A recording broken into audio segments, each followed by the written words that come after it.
We enter along the road marked Cherbourg to witness some of the happenings in and around the now liberated port. For many a British soldier, 4 years ago, Cherbourg was evacuation city following Dunkirk. That's how I knew it in mid-June 1940. Happy release from German occupation is expressed on many a war-weary French face. On the cliffs overlooking the city is Fort de Roule, where intense fighting took place. It was here that American artillery gave the Germans a fierce sample of its capabilities. Within the great structure, we came across Russian prisoners brought to France by the Germans to do enforced labor. The bearded Ruski becomes the center of admiration. Now see the Nazis on the run. Herds of Hitlerites turned into pasture land where sheep once grazed. A prisoner of war compound where captives of the Cherbourg garrison can now meditate on how the master race is winning the war.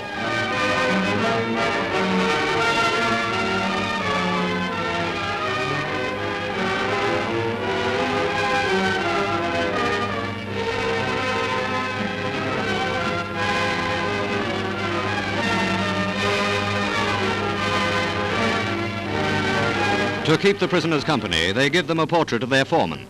If Adolf knew he was being made fun of, he'd have another military purge.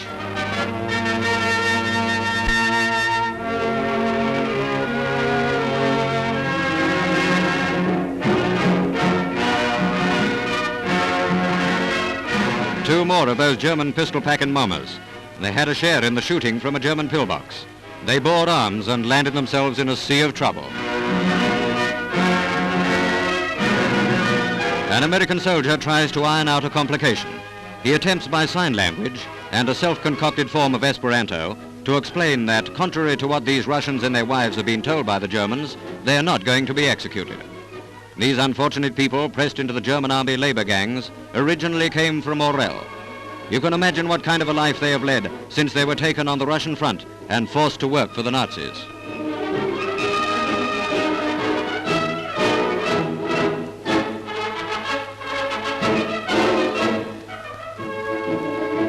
It was some little while before resistance in Cherbourg was finally overcome.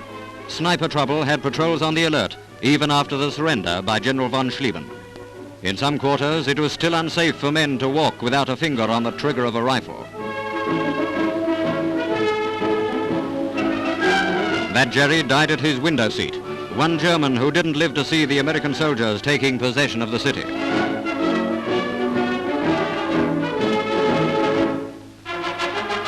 How the mighty have fallen, not the goose-stepping German soldiery now.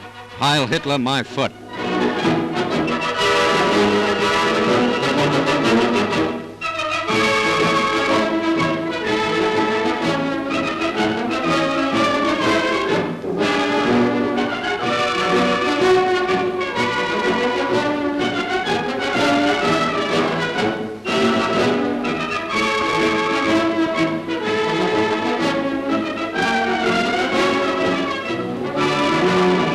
Out along that same road marked Cherbourg wends the solemn line of prisoners.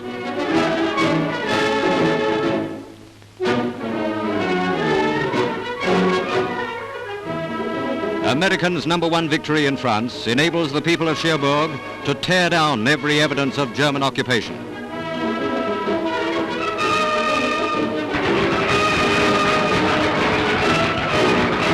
Ceremony of the formal return of Cherbourg into French control. A tricolour made from the red, white and blue silk parachutes which fell on Normandy on D-Day flies with Allied flags in the main square.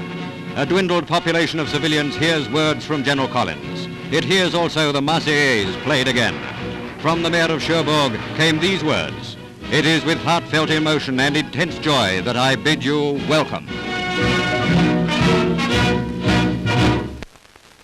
Revisiting the Normandy beaches, we find them as one vast depository for Allied supplies. The shore has been transformed. One-time bathing resorts are unrecognizable. Sand dunes have roadways cut through them, and heavy mesh wire carpets the waterfront. A constant stream of landing craft nose into the shallows and disgorge every conceivable weapon of war. The skyline is blotted out by vessels of all kinds. Beachmasters give instructions through loud hailers, and the clatter and roar of unloading goes on without cessation. Straight from the beaches, the cargoes are rushed to inland depots. The business of supply is something to marvel at. A fine battle panorama showing British armour and infantry moving forward to the attack southwest of Caen. This particular operation took place in the thrust which gained us the first bridgehead across the River Odon. Cornfields provide cover for the troops, while tank crews revel in this natural battleground for armor.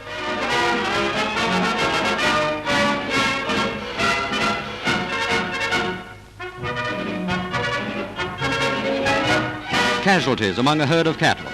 Many a Normandy farm has been overrun. In the trail of battle are many villages and hamlets utterly destroyed.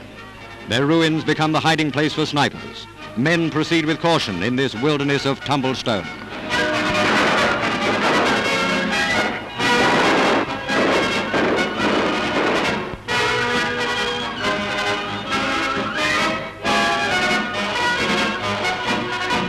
Through the village of Creux and on into the front line where General Dempsey's men of the British Second Army are forcing a salient in the German defences.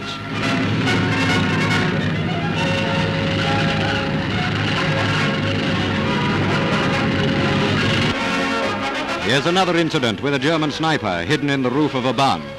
It's only a matter of time before Jerry snipers end up full of lead.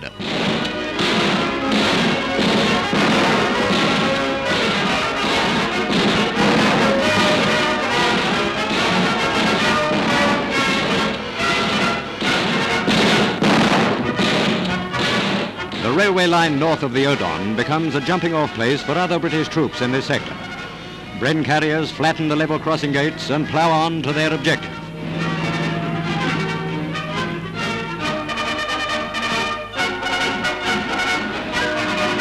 Tourville is one more step in the right direction. It has now been revealed that the famous 51st Highland Division is now fighting in France. A new 51st, but as redoubtable as the old division, which fought to the last cartridge in Normandy in 1940.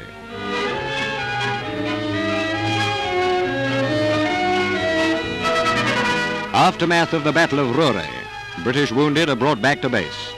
The point we want to make here is this.